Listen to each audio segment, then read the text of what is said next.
Here I have Samsung Galaxy S21 Ultra, and today I'm going to show you how to change date and time settings on this device. So firstly, you will have to open settings, then you have to enter general management, then go to the date and time.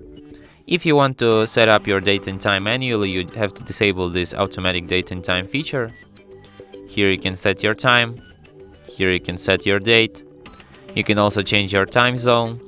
Firstly, you'll have to select your region, and then you can select your time zone.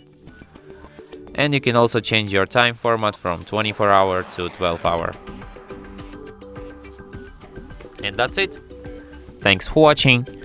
If you find this tutorial useful, don't forget to hit that like button and subscribe to our channel.